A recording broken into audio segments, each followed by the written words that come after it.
Como sus mismas palabras lo dicen y lo sugieren, una confesión de fe es la fe o doctrina que se confiesa o se manifiesta. Regularmente una confesión de fe hace referencia a un documento formal, sistemático, que expresa en términos generales la doctrina particular de un grupo de creyentes.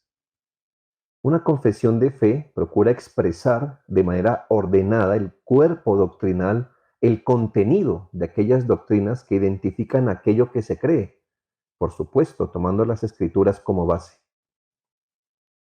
De hecho, no existe una confesión de fe exhaustiva o perfecta, y sin embargo, en la medida que expresen con fidelidad las escrituras y el legado histórico de la fe, son una herramienta útil y muy necesaria para toda iglesia que se confiese cristiana y que dice que anda en la verdad una vez dada a los santos.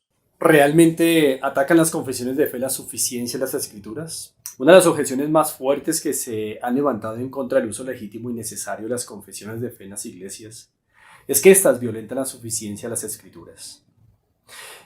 Esta es una objeción que en el evangelicalismo moderno ha tenido mucho éxito y difusión precisamente porque ha sido asumida sin mayor reflexión ni crítica sana. Quienes somos confesionales sabemos que esto no es verdad. Una confesión de fe jamás será la norma de fe y conducta del pueblo de Dios. ¿Qué reflexiones entonces deben hacerse para entender que las confesiones de fe no atacan la suficiencia de las escrituras? Varias.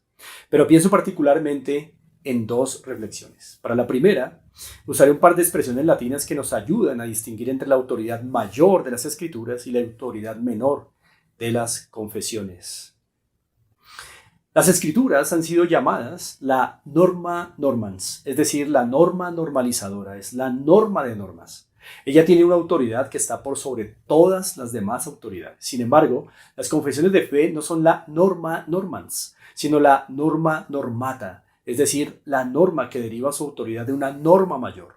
Así las confesiones de fe no son la norma de fe y vida de los creyentes, sino una autoridad menor en asuntos doctrinales en tanto resumen en lenguaje humano y didáctico enseñanzas medulares de la Biblia y con total apego a esta. La segunda reflexión es que afirmar que las confesiones atacan la suficiencia de las escrituras es realmente una declaración incoherente y algo deshonesta. Muchos pastores que afirman esto no tienen problema en usar terminología propia de los credos y las confesiones de fe históricas, como por ejemplo la palabra Trinidad, o que Cristo es de la misma sustancia del Padre, o que el Espíritu procede tanto del Padre como del Hijo, o que Cristo es verdadero Dios, verdadero hombre, y podríamos seguir citando varios ejemplos. Esto es incoherente y resulta deshonesto. Hay una gran importancia para la Iglesia en la actualidad, saber y entender las razones por las que necesitamos una confesión de fe. En este momento quiero destacar tres de ellas de las muchas que existen. Primera razón, porque es un medio para la declaración y defensa pública de la verdad. La confesión de fe es una herramienta útil para distinguir la verdad del error y para presentar responsablemente las doctrinas de la Biblia de forma íntegra y en las debidas proporciones. Es un testimonio público de la fe que sostenemos a diferencia de los demás, como también es un tratado teológico de la verdad de Dios. Segunda razón, porque es una norma pública de comunión y disciplina. La Biblia considera a la iglesia como la unión de aquellos que han acordado vivir en paz y en unidad. Se caracteriza por ser unánimes, es decir, de un corazón, alma, espíritu, mente y voz. Así que la confesión de fe ayuda a proteger la unidad y la paz en la iglesia del Señor. Y tercera razón, porque se necesita para evaluar a los ministros de la palabra. La Biblia dice que los ministros de la palabra han de ser hombres fieles, retenedores de la palabra fiel como ha sido enseñada, para que también puedan exhortar con sana enseñanza. Esto cooperará fundamentalmente para estar en guardia contra los falsos maestros y los depredadores que atentan contra el cuerpo de Cristo. Piense en la historia como el registro que Dios ha permitido que la humanidad tenga acerca de su desarrollo, de sus conflictos, de sus avances, aciertos y desaciertos. Yo estoy convencido que algo similar podríamos decir al respecto de la relación entre la Iglesia del Señor Jesucristo y las doctrinas y prácticas que la han caracterizado a lo largo de más de 20 siglos de historia. Lo que quiero decir es lo siguiente. La historia no la podemos poner por encima de la escritura. Nadie pretende hacer eso. Pero la historia no es aquel rey que le ordena a la iglesia en qué creer, sino más bien aquel testigo útil para la iglesia que nos recuerda hoy lo que la iglesia históricamente ha creído ayer, o lo que es lo mismo, lo que la iglesia ha creído por la gracia de Dios con el correr de los siglos. La iglesia haría mal en ignorar su historia. Muchas personas afirman que no tienen más confesión de fe que la Biblia, que aquello de tener un documento histórico hecho por hombres debe ser evitado. No es tan preciso afirmar que unos tengan confesión de fe y otros no. La verdad es que la confesión de fe de unos está expresa, quizás impresa. Es históricamente reconocible, está al alcance de todos, mientras que la confesión de fe de otros está en la mente de su liderazgo o permanezca asumida por un grupo de creyentes de manera natural o por tradición religiosa.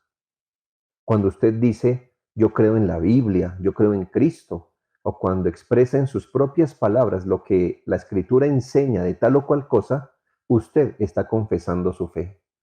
Pero cuando usted dice más específicamente qué cree de Dios, qué cree de Cristo, de la Biblia, etcétera, usted está exhibiendo su confesión de fe. Es mucho mejor y más honesto tener una confesión de fe probada por la historia, visible, impresa, no maleable por cada generación y que ayude a mantener encauzada la fe de los creyentes en las formas de las sanas palabras que recibimos del Señor en las Sagradas Escrituras. ¿Qué peligros puede haber en no adoptar una confesión de fe histórica? Recordemos que en torno al uso de las confesiones de fe, la controversia no es entre las confesiones versus la escritura, sino entre las confesiones de fe escritas y públicas y el criterio personal de quienes no aceptan la ayuda de aquellos documentos históricos, pero que sí confiesan su fe con un criterio personal y privado. De manera que cada iglesia y todo pastor poseen una confesión de fe, sea que la tengan de manera escrita y por tanto expuesta al público, o implícita y por tanto no expuesta al público, sino al juicio privado de su poseedor. Existen entonces por lo menos 3 grandes peligros de no adoptar una confesión de fe histórica. El primero es que el criterio personal de los maestros de una iglesia no confesional se vuelve la confesión de fe de esa iglesia, y este criterio, al ser privado, puede ser cambiado al antojo de los maestros o según el espíritu de la época, lo que facilitará la introducción de herejías en la iglesia. El segundo problema es que no adoptar una confesión de fe histórica deja a los miembros de una iglesia sin un estándar estable para reconocer a sus oficiales, pastores y diáconos, y de la misma manera deja a los miembros sin unanimidad respecto a doctrinas medulares de la Escritura, lo que propicia un ambiente adecuado para las falsas doctrinas y las divisiones. El tercer problema es que no acoger una confesión de fe histórica deja a una iglesia sin columnas fuertes sobre las cuales las generaciones venideras pueden sostenerse. Deja un legado de incertidumbre doctrinal que incentiva a las generaciones venideras a innovar el culto que ha sido regulado por el Señor. La relación que tiene una confesión de fe con nuestra vida de piedad y de adoración es fundamental.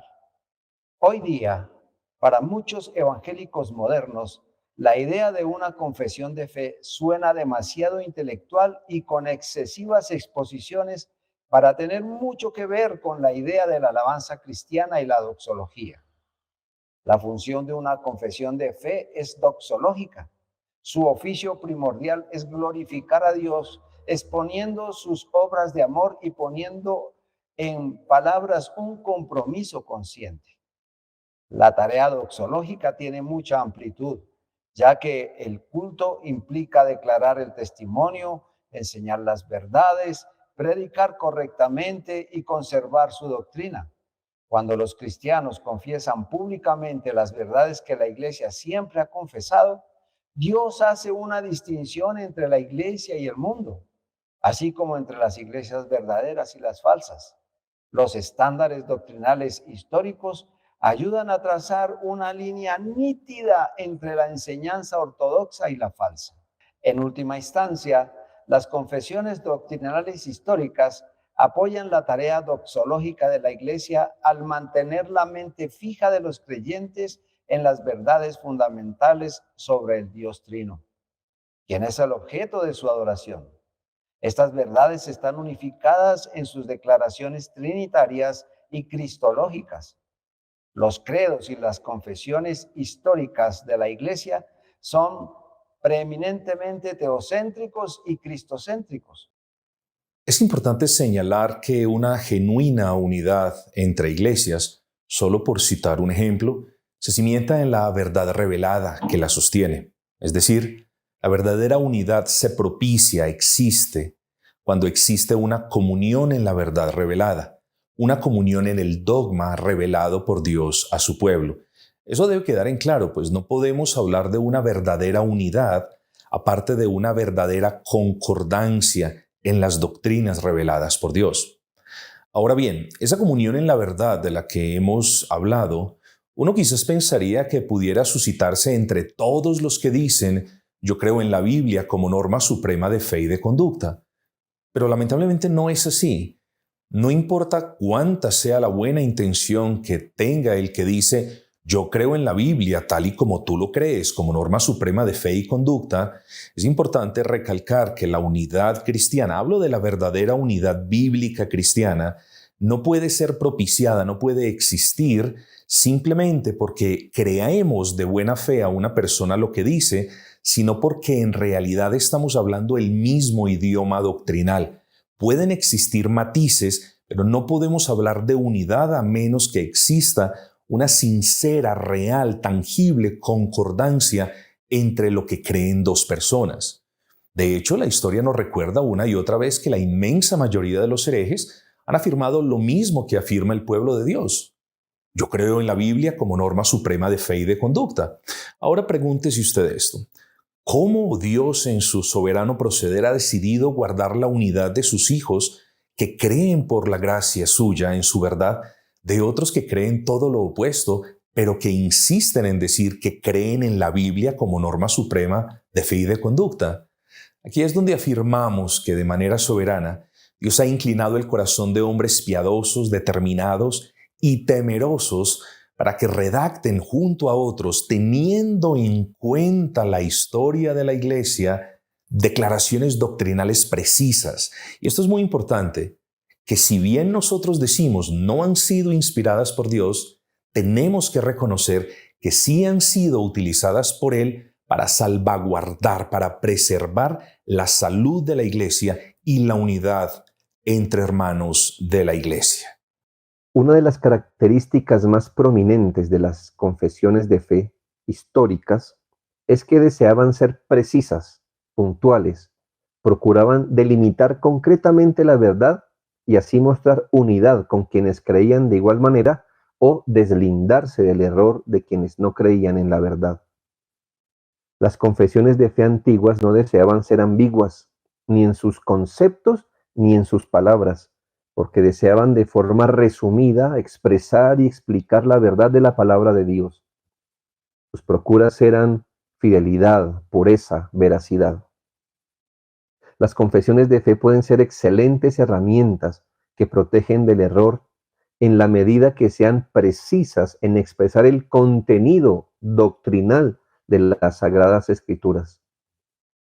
La ambigüedad es una estratagema de quienes no aman la verdad o de aquellos que tienen una agenda con la unidad externa y organizacional. Hoy son tiempos peligrosos para la fe y no basta con que personas o grupos digan que son cristianos o que creen en la Biblia o en la Trinidad o en la salvación por Jesucristo. La pregunta es, ¿qué creen de estos asuntos de manera puntual, concreta y precisa? Muy seguramente al escucharlos, pese a que al comienzo parecían andar en la verdad, son grupos o individuos que atacan la palabra de Dios. La verdad protege del error y las confesiones de fe, en tanto sean fieles representantes de la verdad, protegerán la misma doctrina, cuidarán la iglesia y salvaguardarán a los creyentes que tenemos que desarrollar nuestra fe en una creciente avalancha de confusión doctrinal. Entre más precisa sea una confesión de fe, más protegerá la verdad en contra del error. En conclusión, las confesiones de fe no violentan la autoridad de las Escrituras, solamente brillan como la luna, es decir, con la luz prestada de las Escrituras, que son el sol, la lumbrera mayor. Asimismo, el uso del lenguaje teológico extrabíblico para explicar doctrinas expuestas y contenidas en la Biblia no ataca la suficiencia de las Escrituras, sino que ayuda en la explicación de las mismas y configuran un estándar de lo que debe ser creído corporativamente. Muchas congregaciones, lamentablemente, no tienen claro, por ejemplo, algunas prácticas eclesiales como la adoración a Dios en el culto público. ¿Y qué hacen? Innovan, inventan, modernizan. Y es ahí donde yace su error, porque en vez de consultar la historia de la iglesia, en vez de informarse al respecto de cómo la iglesia ha adorado por siglos, le ha dado la espalda a los datos históricos, se han convertido en ciegos por su propia voluntad y no han visto la obediencia histórica de la iglesia por miles de años. Entonces, estas iglesias han proseguido a crear sus propias danzas, sus propias bandas, sus propios espectáculos, etc. Y ahí es donde vemos la importancia de apelar a la historia en las cuestiones doctrinales. No ponemos la historia por encima de la Escritura, apelamos a la historia para que ésta nos relate, nos cuente cómo se ha comportado la iglesia al respecto de la obediencia a Dios a lo largo de los años. Quitemos de nuestras congregaciones el pensamiento histórico y ortodoxo que ha caracterizado a la iglesia en lo tocante a las doctrinas y a sus prácticas, y es probable que como congregación nos desviemos y tomemos el camino del error que tomaron una vez aquellos que, creyendo estar firmes, dijeron: no es necesario apelar a la historia, solo la Biblia, nada de historia. No cometamos ese error, queridos hermanos. Tengamos la Biblia como norma suprema de fe y conducta, pero no desdeñemos las enseñanzas que tenemos en la historia de la iglesia.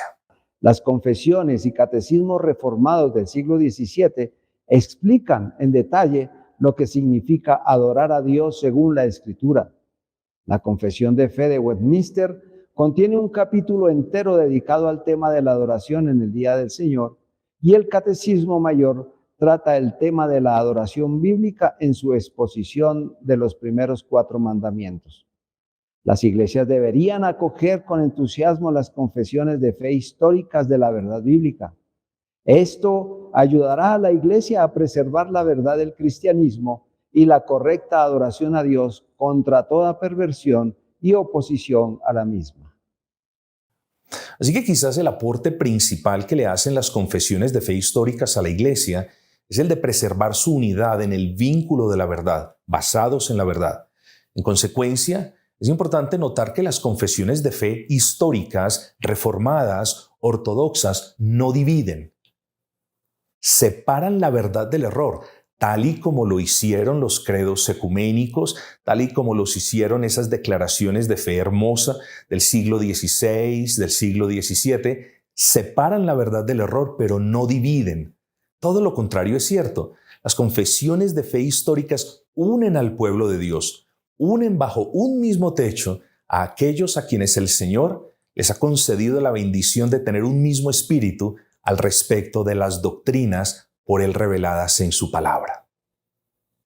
Los muros de la verdad deben estar muy altos, tan altos como para que protejan, tan altos como la palabra de Dios los pone, para que nos podamos unir en la verdad en la parte más alta del muro y no seamos vulnerables al engaño doctrinal.